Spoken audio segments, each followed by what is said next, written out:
Dans un petit village, vivait un garçon plein de vie, mais souvent mécontent. Il criait à tout va sur ses parents sans réelle raison. « Je voudrais avoir de meilleurs parents », hurlait-il, l'orgueil gonflé et l'amour aveuglé. Ses parents, toujours patients, encaissaient ses paroles blessantes avec des sourires tristes et des cœurs lourds. Un soir, à l'heure du dîner, ils s'installèrent à table. En découvrant son assiette, le garçon fronça les sourcils. « Encore de la soupe? Mais je veux des glaces et des hamburgers » dit-il d'un ton méprisant. Son père, d'une voix douce mais ferme, répondit. « Nous travaillons dur pour te nourrir, mon fils. Ce repas, c'est le fruit de nos efforts. » La colère monta en flèche chez l'enfant. Dans un élan d'irrespect, il saisit le bol de soupe et le jeta violemment au sol. « Je vous déteste » cria-t-il avant de claquer la porte de sa chambre. Le père, d'un calme désarmant, baissa les yeux sur le sol souillé. Une larme roula sur sa joue.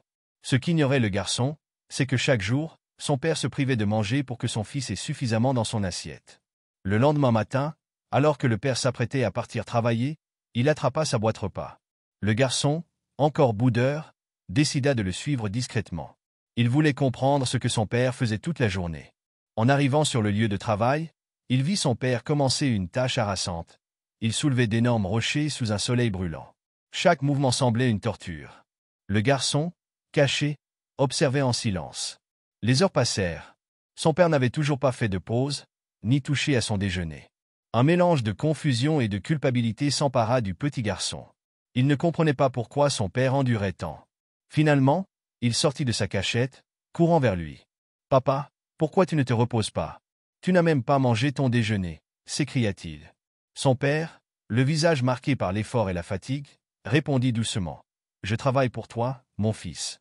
Tout ce que je fais, c'est pour toi. » C'est alors que le garçon, bouleversé, ouvrit la boîte repas de son père. Elle était vide. Le choc le traversa comme une lame. Avant qu'il ne puisse dire un mot de plus, son père vacilla et s'effondra. « Papa, qu'est-ce qui ne va pas? Aidez-nous, quelqu'un » hurla l'enfant en larmes. Une ambulance fut appelée. Dans le chaos, l'enfant monta dans le véhicule, tenant fermement la main de son père. À l'hôpital, le garçon restait à son chevet, son cœur noyé de regret. Les larmes coulaient sans retenue sur ses joues. « Papa, je suis désolé. S'il te plaît, réveille-toi. Je ne savais pas. Je ne savais pas à quel point tu m'aimes. » Les yeux du père s'ouvrirent lentement. Faiblement, il sourit à son fils, qui se jeta dans ses bras.